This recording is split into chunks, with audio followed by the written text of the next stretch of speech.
In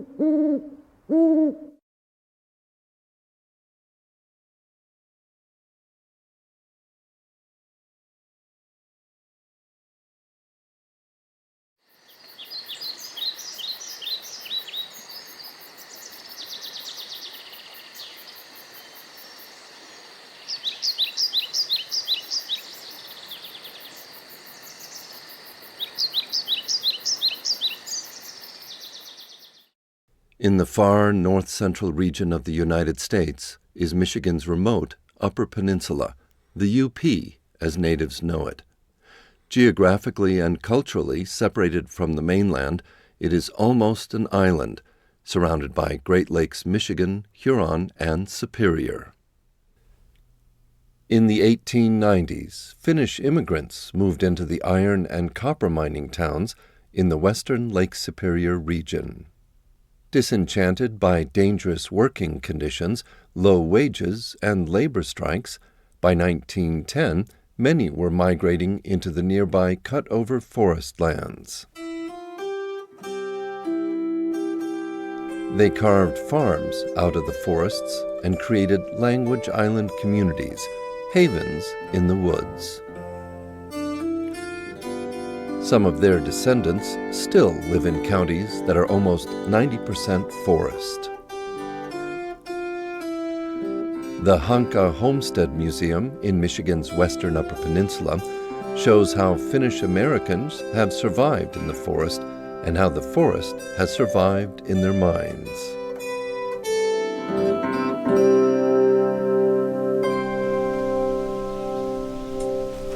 Now, we are coming into the bush, what I call the bush. And I've roamed these hills and places all my life. Trees, they have a way of communicating with the roots and so on. If a tree that is lacking in whatever nutrient, the other tree will send it over there. Nowadays, people gotta slow down and to really enjoy the forest and what's in there.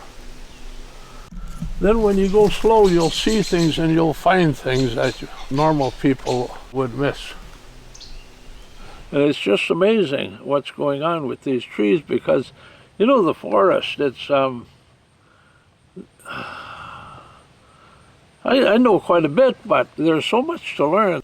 I think that there's still secrets here in the woods that I don't know about.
All this Finnish heritage that came from the North Country there. And the reason those people came was because of they were having bad times over there. And they came to America for a better life. And my grandmas came, and I know exactly where they left from. My cousin said that they were singing when they left. Well, I was born and reared on a small subsistence farm. I saw most of what in this Tapiola area was Finnish farmers. Settlement here, and we were all pretty much in the same boat. But my wood carving and such, it's always been with me. I didn't realize I was such a creative person until I had time to think about things. And then the creative started working in me, and I have so many ideas that I don't know if I'll ever have time enough to do them all, but I'm going to try anyway. This is going to be a little bird, this block of wood right here. I'm going to cut a piece out of it here, and then I'll carve a bird from it. Well, you can take a piece of dry wood and put it soaking for weeks, and you can use it then. But fresh wood is the best. Now this part that I'm doing right here is going to hold the feathers together. We call it the notch. And then you have to cut another one on the other side. I really enjoy carving. It's a wonderful pastime. And it's also you can be creative then when you get some ideas. It's a lot better than sitting in a lazy boy. Now I have to put a hinge in this bird.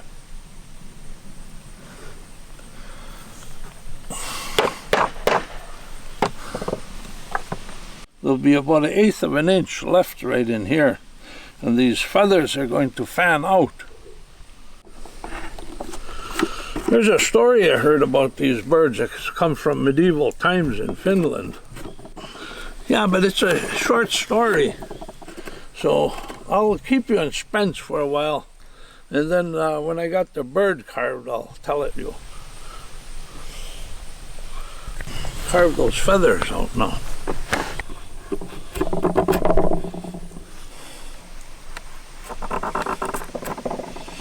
Yeah, I think I have enough.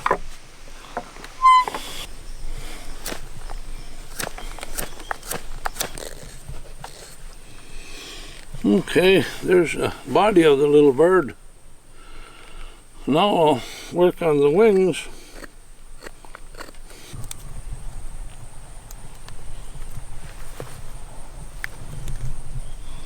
And that's what these notches are for. See, this one has a, and the pressure holds it there then. Unexplained, happy bird. That looks very nice. Now there's a story that I've heard about this little bird. The one I heard comes from far northern Finland. And this reindeer herder had a son who was feeling poorly, and he was in his bed already, and he had tried their medicine such as they had, but to no avail. And so father one evening was sitting with a piece of block of wood like I had by the fireplace there, and he said, I'll carve a little bird for my son. And so he did, and he hung it up by the fireplace, and when the thermal heat caused it to fly and move. And when the young son saw that, it cheered him up to that extent that he was well. And when the other villagers heard that, they wanted a little bird too. Unexplained, happy bird.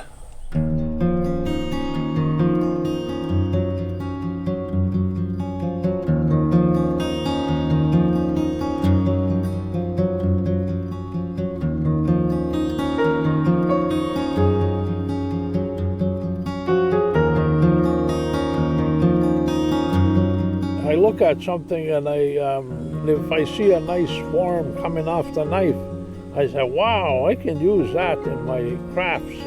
And that's where I got these off of a piece of cedar, and they just curled off of there nicely, and then I put them together like this. And then this right here, I thought it could be a Christmas tree topper. There's another, a star or a sun symbol, a burst of light. And I'm going to get back to this one because I think this one has potential.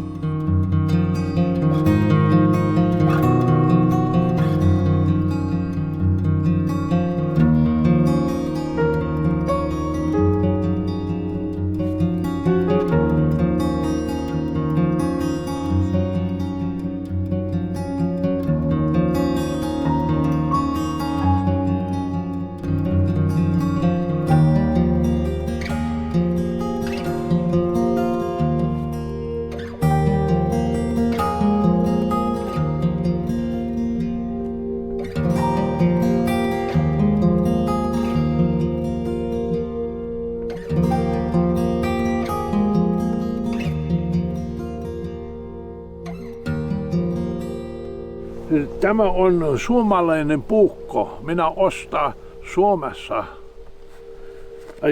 This is a Finnish puukko. I bought it in Finland last summer. And this knife I use to carve my little birds with. It works very well for that, and it fits my hand nice. This handle is curly birch. That's about the only decorative hardwood that they have in Finland. And this right there is leather, and then this is reindeer bone. Yep. Tämä puukki on teki Jussi Airikainen made this. And it's a knife that I use for brook trout fishing. And it's a little puukko, a little knife, and he made that blade from a saw blade. And my old fishing partner, Jussi, he gave that to me. He made the knife and the sheath. Wooden sheath. Yeah, I can't have too many knives.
When I start being involved with the Hunka homestead and seeing how the Finlanders came over, worked in the mines, worked in the bush, hard-working people and stuff like this, I guess it makes me, proud to be a Finlander, you know?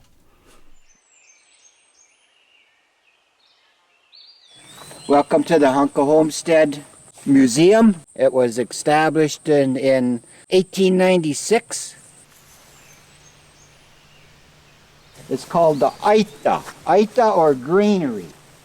They had to store their oats and their barley and their corn, and so they stored it up above to keep it out of the critters, keep it dry, kept it in barrels, and so they utilized the bottom one. They had the blacksmith shop over here, and right here the wood shop.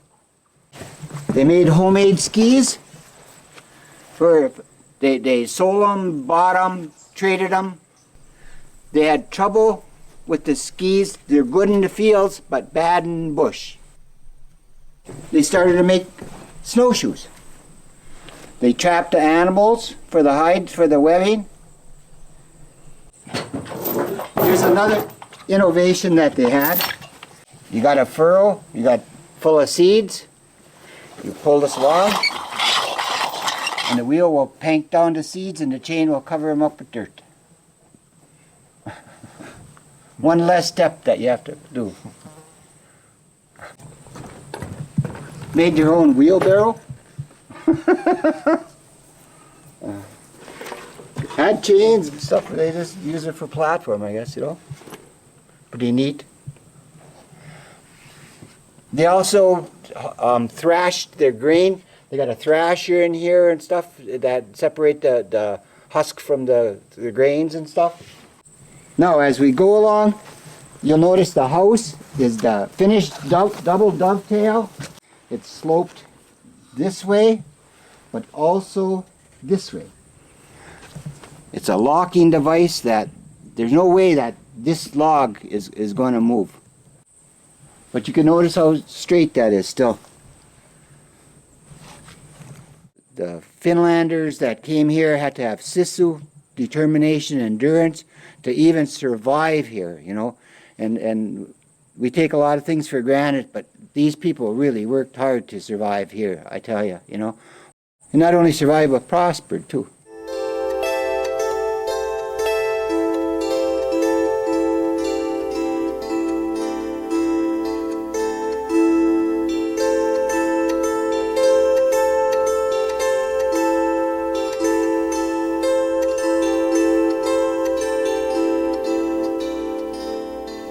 I had a friend that was in combat in Bosnia, and one of the Finnish soldiers traded her with something for this, and she liked me so much she knew about my wood carving, and she says, "No, you got a real Finnish knife that you could carve Finnish stuff." My grandfather had one, you know. I used to kind of like envy him for having that, but he used to just sit underneath the tree, and I think he just made sticks.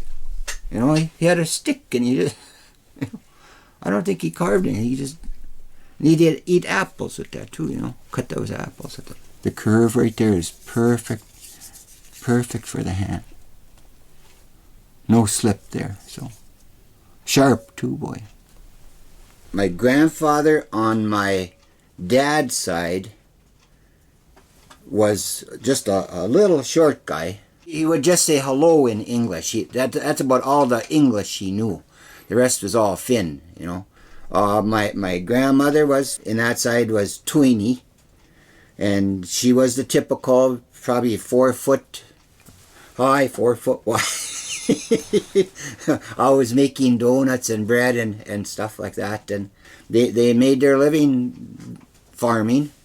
And we discovered that our grandparents all came from Finland, so we're 100% Finnish people type thing. My dad was a auto mechanic, you know, made a living in a junkyard. Ma was the typical sweet home maker stuff, and I taught tech welding for a while, and I didn't like that, working with the steel too much, too many sparks and too hot and stuff, you know. Working with wood is, as my friend says, sawdust is not dirty, you know. Gotta keep them straight, otherwise they fall down. Yeah, it's an art. We call it a Donnie Mackie pile. It'd be all mosaic, just one right after the other, close, real close. Get them right close. Get that extra cord in there, half cord in there. Well, one time I was picking morel mushrooms, and I saw this bear, and I was afraid of it, and I start running down the road. And I was running, and I looked to my side, and that bear was running right alongside of me. We were both running in the same direction. I said, what the heck, you know? You can't be running away from the bear when it's running alongside you. It's like a race, you know? But they've never bothered me, so. My dad made a bear out of ceramics. And so I was looking at it, and I said, well, I could carve that. So I did. This is the first carving I did. That's the only carving I really value much. It's not that great, but my first one, my first baby. This one's never for sale. This is going to be around, put that in my coffin, yeah. After that, I thought, well, if I could do this, I'll try another one or two. So here I am, 20 years later, still carving. You got me thinking about this bear thing, though. I didn't realize that I had so many bears in my life. This is a rag rug made by my friend Marceline. It's supposed to symbolize Heikkila, or the time when the bear rolls over in his cave in the second half of the winter.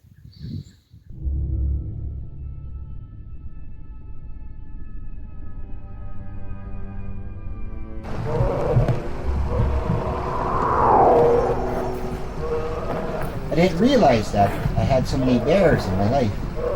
Where did that come from, you know? Where did that come from, you know?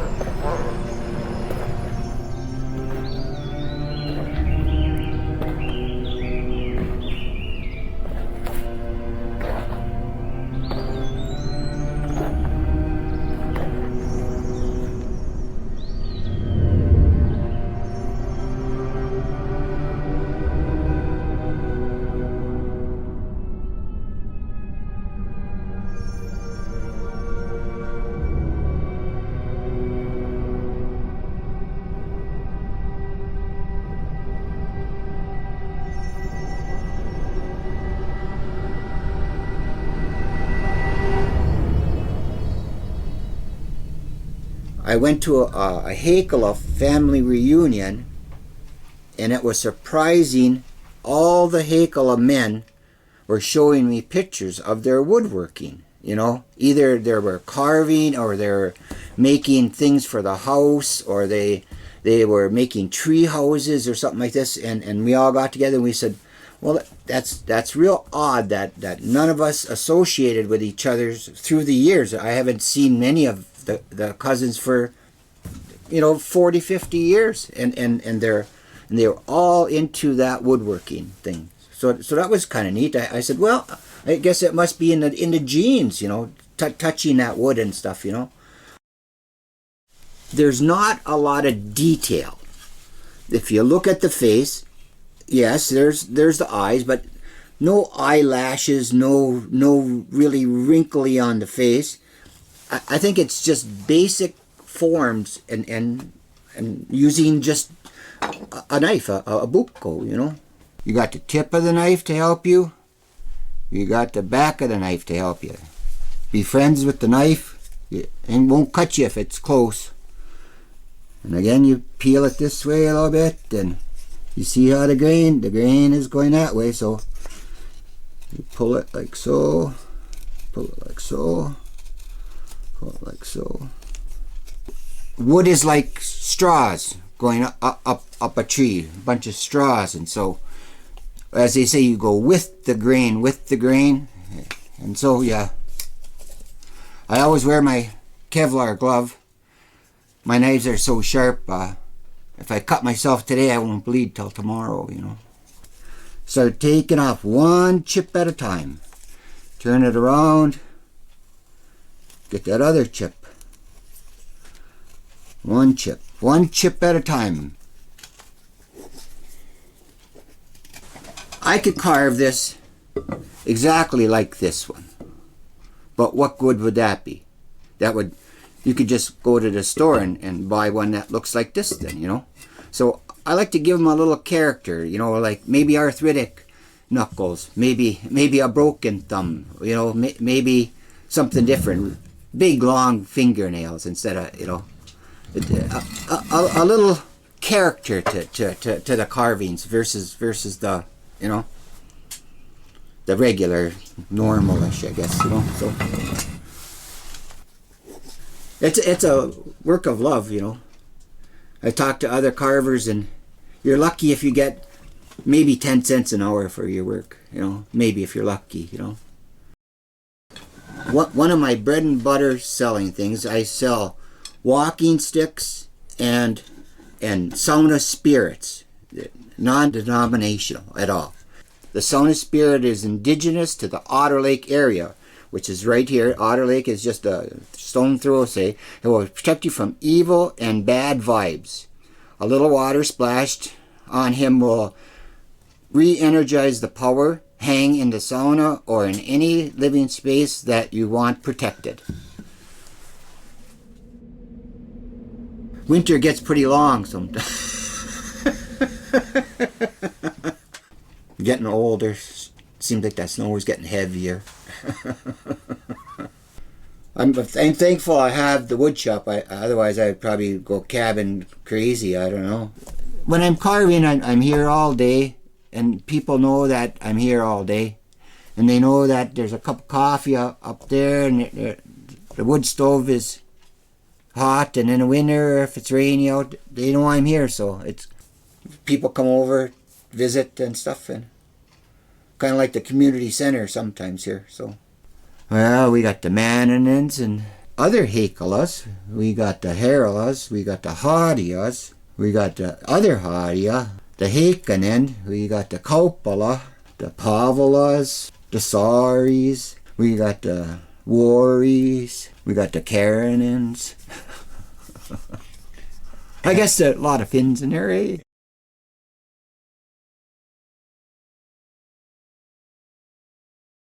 I just finished this one. It's a slippery elm root. Pretty neat, eh? This is just nature. Nature and its beauty. All you do is peel off the ugliness and everything's beauty in the inside there. Look at that, eh? Here's another natural thing. Well, look at that, eh? Pretty neat. It's all in the woods too, you know, it's really neat. Here's another nature. This is diamond willow. Unique by Bayfield. I think Alaska is the only places that they have this wood. Beautiful, beautiful wood. Beautiful wood. Oh, here's another thing I made. Nice piano. No.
When you look at a piece of wood, it's really nice to see beauty inside of there, you know. And I kind of like it. And you make this. Where did that come from, you know? Inside your brain. Why did I make that? You know, you question. I think it's good to keep that brain working, thinking, always thinking. Gotta always figure, you know.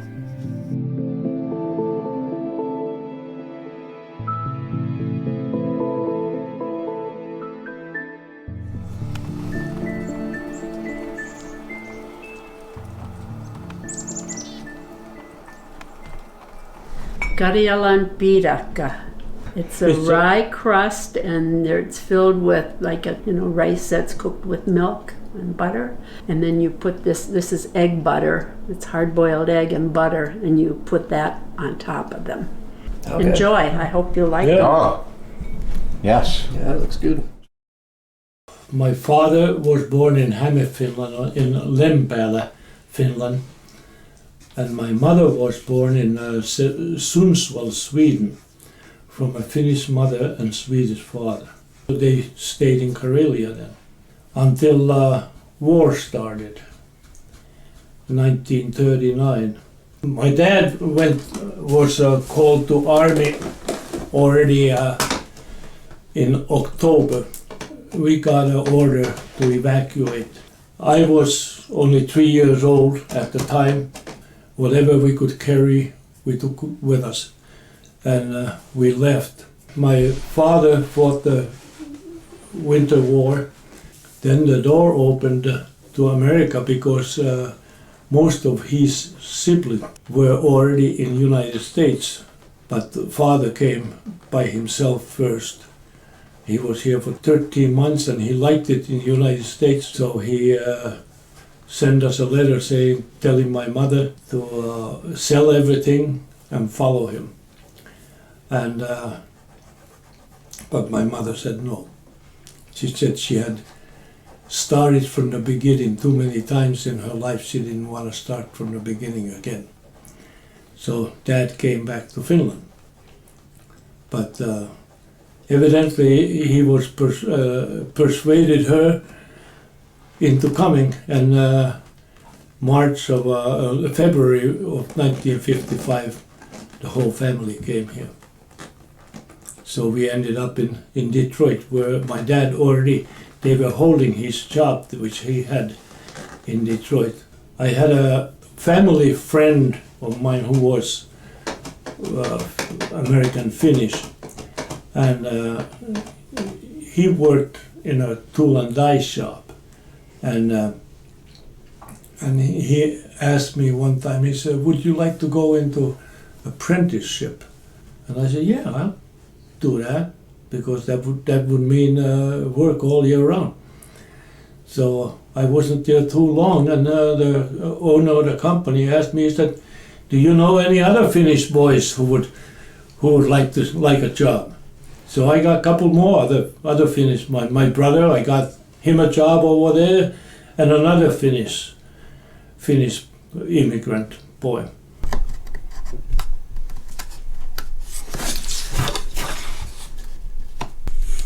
That's why it's called chip carving, because you're supposed to, when you make then the pieces coming off there, that's a chip that comes off. And then you clean up and then you always try to cut next to the last cut. Otherwise, if you try to go someplace else, it'll split. Rukin lapa. They are a distaff of a spinning wheel, where the carded wool goes around it. It's called lovileikkaus in Finnish, which is chip carving. But this has been going on for a couple hundred years, I think.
In 1977, 1978, a friend of mine who was from Finland, he got a letter and things about wood carving, this Rukinlapa wood carving.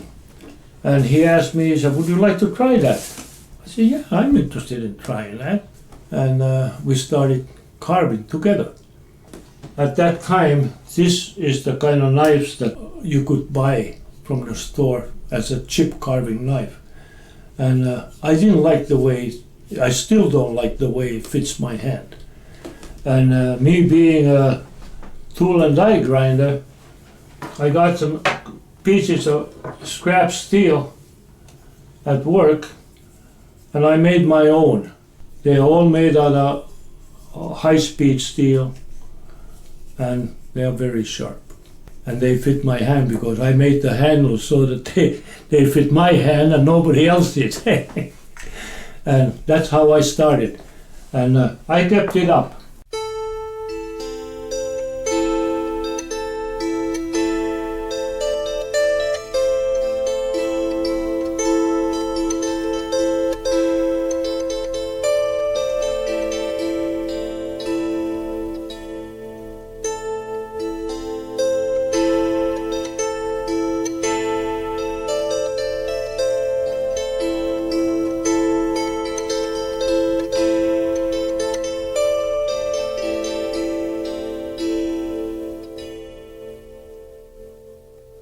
my children wanted me to make something for them to remember me by. So I made one of these rookie lapas for each one of my kids. These kids, they have kids. Yeah. So I made one for each one of my grandkids. And now when I have great grandkids, and they are starting to want, I said, now it's somebody else's turn to take over. Because my hands are getting numb. I have a hard time with the knives and stuff. So now it's time for somebody else to start taking over. Himmeli. It's a Christmas ornament. These are made out of straw, and the string is strung into the inside that. Just about every little child in Finland used to make them. Now it's popular again all of a sudden. Yeah, people are starting to talk about himmelis and they're making them. Here's one section of one of those himmelis. When we got this knife and scabbard, it was 1940s, and they said that it was over 100 years old then. So that was an old time. Made out of reindeer horn, the handles. These are both from Lapland, these knives.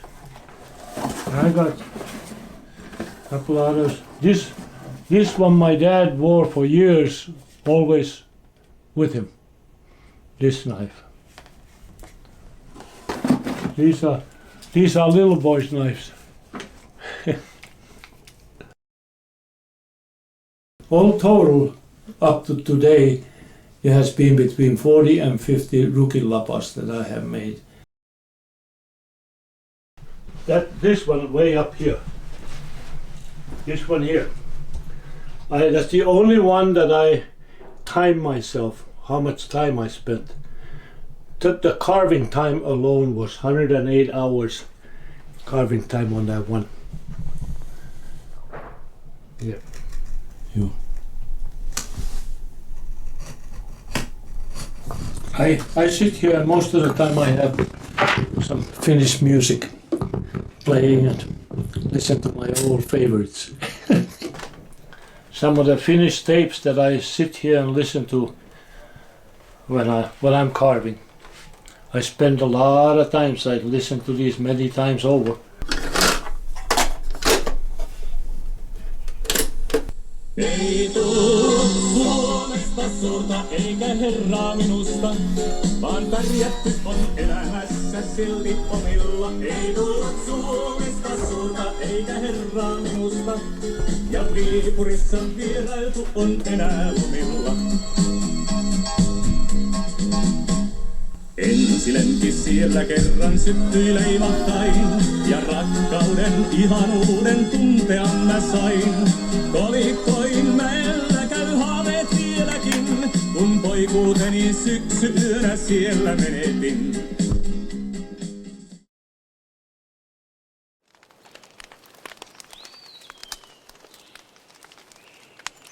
There's one other craft that I should show you. It's called tuoman risti. Of all my crafts, this is the hardest one to do. There's only a handful in Finland that carve them. And I was over there in Finland and tried to get to talk to some of those carvers, but this one especially, he didn't want to let go of his secrets. So, I don't know, so I've been working on it on my own for well over 10 years now.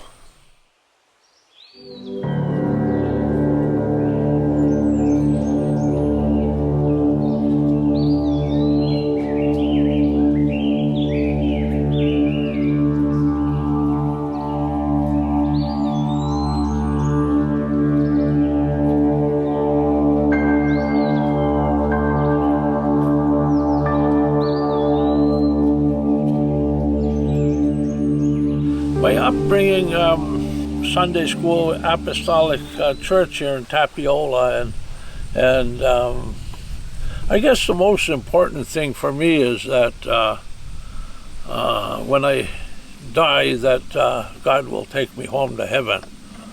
And so that's part of my identity and my culture and my heritage. And I try to live a best life that I can.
I've been teaching apprentices all the crafts that I know and things about the woods, and the crafts that I teach, they come from a bygone era when people had more time, it seemed like.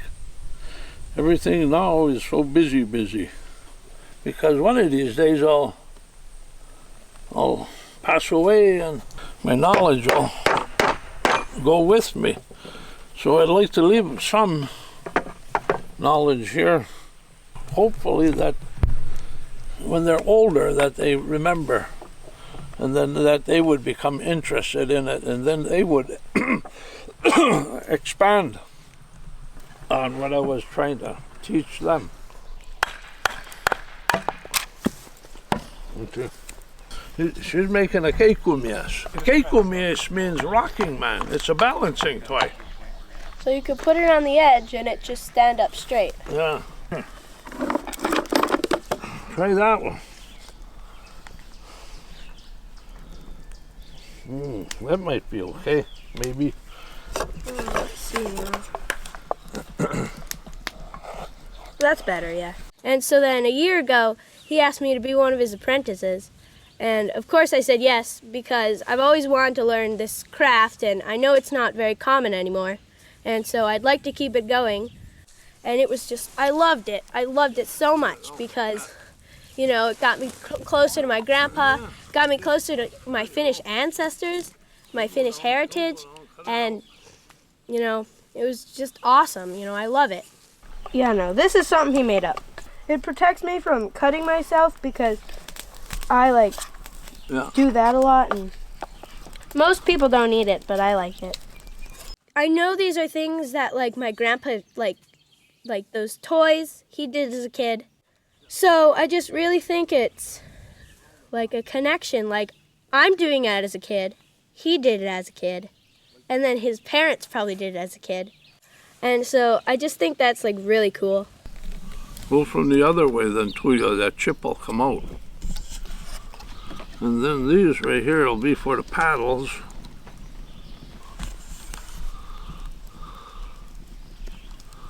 Go back and forth so it don't split. Round the head off about right in here. Okay. How's that bird coming along, Arne? Well, it's coming. Oh yeah, okay. I'm making a fan bird at the end. Hopefully, if you're lucky, it'll turn out like this. This is all one piece. You can see where you kind of get the profile of the feather from. And then at some point when you're ready, and you get this hinge down right, you split it out real thin and weave it back and forth. The community I grew up in was mostly Finnish. Both my parents are of Finnish descent. I was named for my Finnish grandfather. We still have a Loukinen festival up there. I've been to that every year of my life. So yeah, I was very aware of my Finnish heritage growing up in an environment like that. Let me see that bird, Arne. Make them a little bit bigger, and then you have more room to wiggle. Okay. Yeah. This is the hardest part of the bird. The splitting. It's that feather didn't turn out too well.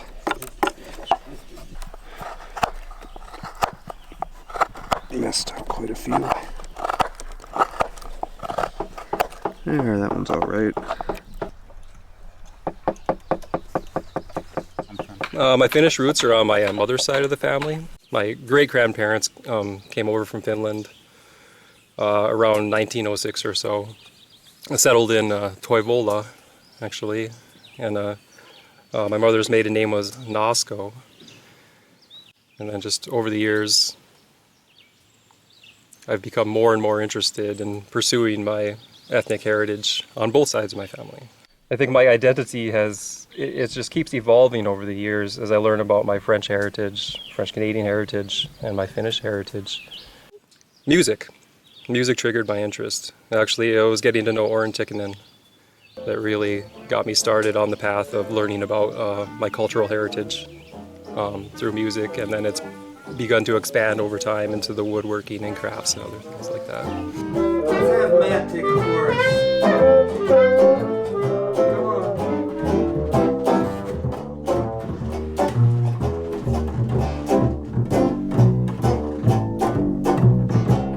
But over the years, we just kind of have developed this great relationship. He's taught me a lot about music, taught me a lot about Finnish culture, taught me a lot about living.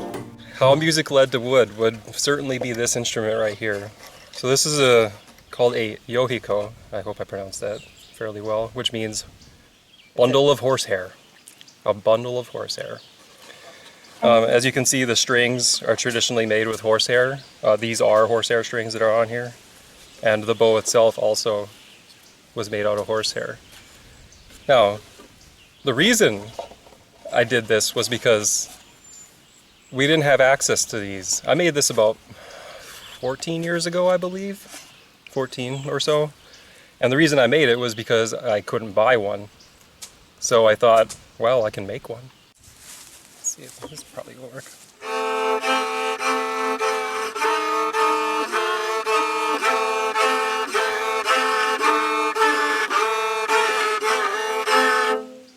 Sorry, I don't have any rosin.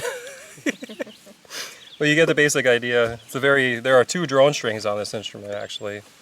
And it's out of tune right now, too. But it's very interesting. It's something I think I didn't really learn to play it very well. But I think it was the curiosity of actually doing the woodwork that really was the bridge. It's called a slip bark whistle. You know this, I went that way, now I'm going to go this way. Here's the finished one right here. Go. It only makes one chip coming out. That's why it's called frequency, chip but carving. good for calling people to dinner, I suppose, or maybe scaring off a creature if necessary. Here's one I did earlier. You can see it just slips right off.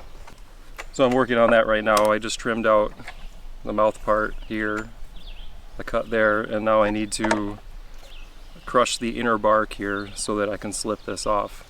It can take some time. You have to be patient with it. So just start doing that.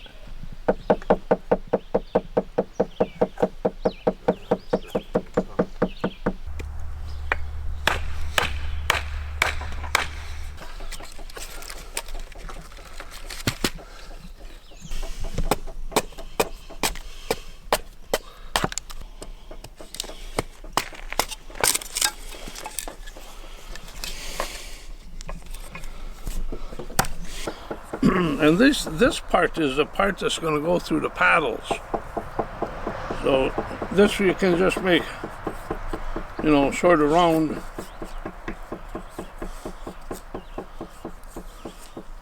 And this part goes on the peruna, on the potato. So This part goes on the potato? No, this end. And then these will be the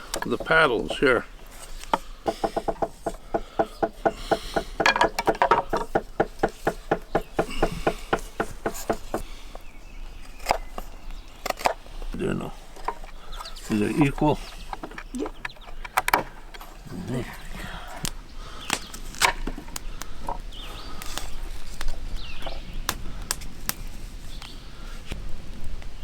Oh, that's nice, Marge.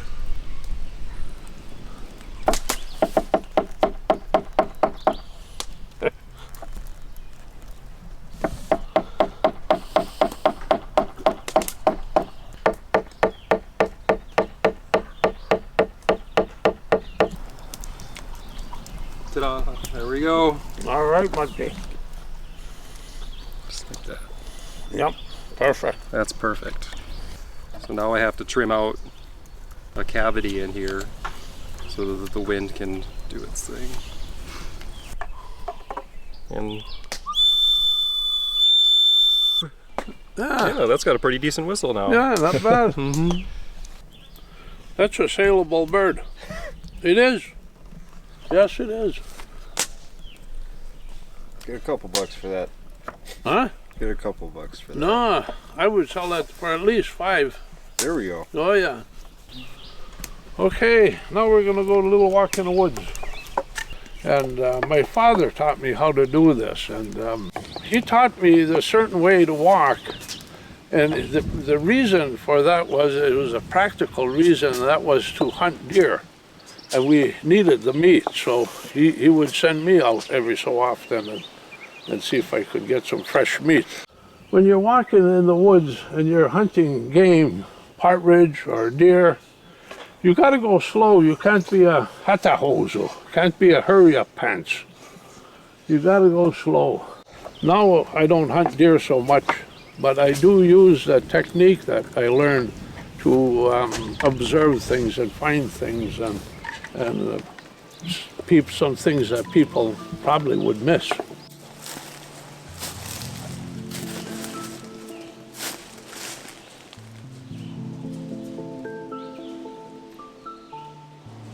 And what I'm doing is I'm listening and I'm looking and I'm really observing things near and far. There's so much to learn, that there's so many secrets, I think, that is in the forest that just amazing. And that's the place I really feel comfortable, is in the forest, and this kind of with the trees around me. And I think that there's still secrets here in the woods that I don't know about. I don't know if I can put it into words, really. But yeah, there is something out in the forest and the nature that is very, very deep.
Thank you.